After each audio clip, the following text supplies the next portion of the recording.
Hello, welcome back to PlayStation Access, and welcome to the Star Wars celebration in Orlando. Oh my god. I know, Dan and I are freaking out slightly because we're massive Star Wars fans. We've been brought here by EA. We've just finished our behind-the-scenes panel on Battlefront 2. Yeah. And we're making this video right now, obviously, which is all about the single-player campaign that has just been announced for Battlefront 2 today, and more specifically, 5 things you need to know about it. Dan has his notes at the ready, which we will be referring to seamlessly. Dan, what's the first point on the video? Well, the first thing I want to talk about is that the single-player campaign is being made by Motive. Yes, that's an excellent point. Which you may or may not know of them as a studio, because they're actually brand new. But the exciting thing about them is the talent that they've got on board, yeah, right? There's a lot of talent in Motive. So Motive actually founded by Jade Raymond a couple of years ago. Jade Raymond, famous for having worked on the original Assassin's Creed series. Yep. If Jade Raymond isn't a big enough name for you, how about Kim Swift, who also works at Motive, who basically created Portal. And that's amazing. Portal 2 is probably my favourite ever game. It's really good. I mean, Motive are an EA studio, and they are specialising in action-adventure storytelling. Yeah. So obviously they're the natural choice for working on a single-player, story-driven narrative campaign. They're also working on a visceral Star Wars game as well. So, I mean, this is a really exciting chance for us to get a look at what Motive are going to be doing in that game as well, like what they're going to be bringing to the table. Yeah, definitely. So we have found out all kinds of stuff. I guess we should say, when is this story set? Who's it starring? What is happening? So it's a female protagonist called Iden Versio. Iden Versio. Who is an Imperial, which is the big news. This story is primarily, we'll come on to that, told from the Imperial point of view. It's an Imperial perspective. She is described as an elite Special Forces unit. From Inferno Squadron. Right, so Inferno Squadron, a new thing. They're an elite squadron of elite TIE pilot and commando hybrids, basically. Yeah. They know, they're all about tech, they know about gadgets, they know about ground combat, and they're also amazing space pilots. They're the go-to guys for the Imperial officers. And if gals, you need someone. obviously. Yeah, and gals, yeah. Why is this important? Because we've played as Imperials before. It's important because this is set right after Return of the Jedi. So if you've seen the trailer, you will have seen that the Death Star 2 explodes, and they're sort of like, oh man, that's bad. I think that's bad for us. That's really interesting to me, because you think of these sort of faceless Imperials that are following orders, and suddenly they're doing this mission, and their boss and their home base just gets blown up, and you can hear them say to each other, "What now? Yeah, what do we do?" I mean, was the Emperor was probably on there, right? He's dead, so that's bad. Yeah. Maybe Vader was on there. We're kind of screwed now. And you're right, like they are largely faceless, aren't they, the Imperials? I mean, literally stormtroopers wearing masks. You don't see them. The officers have faces, I guess.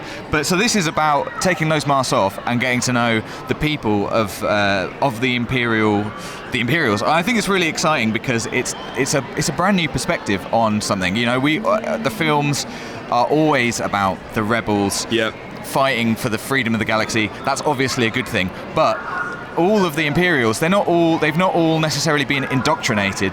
They don't think their opinion. We're going to fight evilly because we want to. They're going to fight for the side of good. So this story is going to be about why they feel like that, their point of view, which I think is pretty exciting. Yeah, really exciting. What's the next point? The next point that we're going to make is that although the single-player sort of campaign and story is led by Iden as a character, there's also opportunity to play as other characters in the single-player campaign. Yes, and we know which one of those characters is, which is Luke Skywalker. That is very exciting. So, we were told today that this is Iden's story primarily. Yeah. It's going to be told from her perspective primarily, but there is at least one mission where you'll be playing as Luke Skywalker. We don't know why, we don't know how that's going to work. Again, in the trailer, there's a moment, isn't there, where you see Luke Skywalker facing the camera with a possibly elite commando, type pilot in the background, pointing a gun at him. So it would suggest to me that those two characters are going to meet, but that's very exciting. Yeah, and that has sort of led me to speculate a little bit, because if you're going to do one mission as Luke Skywalker, why not have another mission as somebody else? It's got to be possible, isn't it? We're not saying it's going to happen, but there's definitely the possibility that there might be other perspectives in this single player campaign. They also said that it's about that period between the end of Return of the Jedi and The Force Awakens. They said they first started writing the single player campaign when The Force Awakens came out, and it was obviously really exciting, and it got them to thinking about that period of time. And that's a 30-year period? So we don't know at the moment how long the single player campaign is going to span, but they're talking about that 30-year period. So maybe it is going to be, it's not just going to be in the first week after the Death Star 2 blows up. It could be, it could how be they right deal up. with it, and how they lead on to the building of Starkiller Base, I think, was where they wanted to sort of wind up with the story. Exactly. So that is, that's big news. It is focusing on this one character, Iden, but we know of at least one other character you're going to be playing as, who's just, Luke Skywalker, a minor hero character of the Rebellion, and probably the most powerful man in the universe or galaxy at that time. Now that Vader's dead, Yoda's dead, so that's pretty massive. And the first time, in this series of Battlefront, at least, that you'll be playing as a hero in a single player that's really exciting. Situation. And we don't know what Luke's been up to over that 30 years, exactly. Really. So this is a great insight into that as well. Definitely. What's the next point? The next point we're going to make is that obviously, because of when it's set just after Return of the Jedi, there's obviously going to be places that you go to that you know and love. That's true.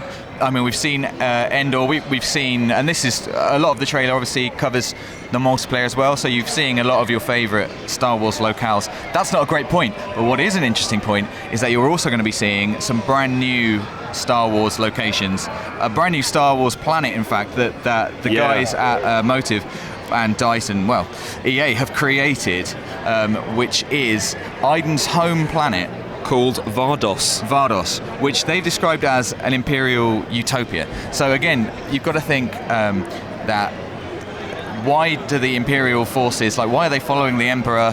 It's not just out of fear, these people believe in the Empire. They believe that the Empire's actually doing good in the galaxy. It's bringing order to the galaxy, and that is all they've ever known. Exactly. And when someone destroys that, you've got no direction in life anymore. Exactly. So from this, from the people of Vardos, from their point of view, the rebellion are terrorists. They're a blight on the galaxy. So we're going to get to go there, and I think that's going to be really important, especially for understanding Iden, because it is a bit of as a big Star Wars fan, it's difficult to understand how someone from an Imperial could think that they're on the side of good. It's you're obviously not. You're really, really evil. But they don't. They do think that, and so it's going to be great to explore through Iden, but also through places like Vardos, which is brand new. And EA there was a Lucasfilm representative on the panel that we saw who's been working with EA on the game. That's no small feat, is it, to build a whole new planet in the Star Wars universe? Exactly. There's a lot of people you have to speak to about that. Exactly. And but they were keen to point out how sort of positive and excited Lucasfilm are about bringing new content to the Star Wars galaxy. If it's done in the right way, if it's done for a good reason, if it's telling you something about the universe that you didn't already know, that you need to know, then it's a positive thing. So that is very, very exciting. What's the last point? It's not the last point. What's the next point? The fourth point is the droid sidekick. Yes, good point. They were keen to point out the panel that everybody needs a droid sidekick. Of course, it's sort of the I'd dream. love one. I certainly would love one. Well, now you can have one. We don't know what it's called. I was going to say he, but it's not gender specific at the moment. Just a droid. He looks a little bit like a probe droid, like a miniature probe droid, and crossed with one of those sort of pit droids from Phantom Menace. But it kind of floats shoulder height with her. Yeah, so he can sort of fly. And, this is important. Assists. This is obviously important because of the gameplay implications. So we saw behind the scenes that he stunned another character. And they were saying the options that he brings to the game. We assume that maybe you can hack into stuff. Maybe he can scan for stuff. He's going to be giving you, different combat options, different ways to survey the battlefield. Which is really, really kind of cool because, I love gadgets, first of all, and I'm hoping he's going to have some personality. We did hear him sort of beep and boop. It was kind of friendly in an Imperial way. I think he's more R2 than K2SO, if you know what I mean. It's not like a chatty sidekick. He's not talking, he's beeping and booping. And floating. And I assume that Iden can speak his language. But that's pretty exciting. Yeah. Most of all, though, I think because of the kind of hint it gives of the gameplay options, and that is something that they did talk about, how this is the biggest Battlefront ever in terms of scope, and there's going to be lots of scope in terms of gameplay as to how you approach situations. It's not just going to be running and gunning. If you want to play like that, you can, but I think there's going to be lots of other ways. And like we said, we saw him stun someone, so that's already like a kind of stealthy approach, or maybe a distraction approach, or, who knows, a flanking maneuver. So that's pretty exciting. Very exciting, yeah. That only leaves us with one more point. And the last point we're going to have to make is the release date. Yeah, so this is kind of cheating, but it's huge news. They've announced today that you will be able to get your hands on Battlefront 2 on the 17th of November this year, which is not long. 7 months away, which is too long, to be honest. I want to play it now, but I will have to wait. I mean, that's really exciting. Obviously, we've only talked about the single player here. We're making another video on multiplayer, which will be up on the channel soon, if not already, so do check that out. And, this is one package. This is not... So the multiplayer is also coming half the game on the same date. So Battlefront 2 this year...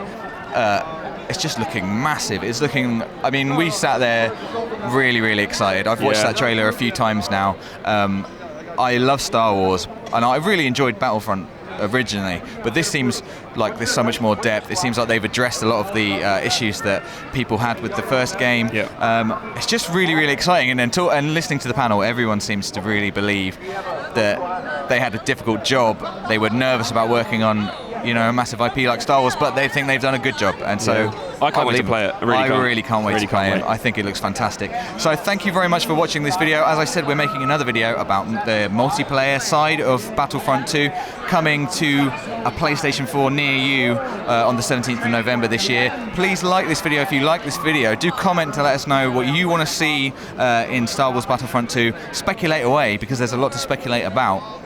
And subscribe so you don't miss anything else from the world of PlayStation.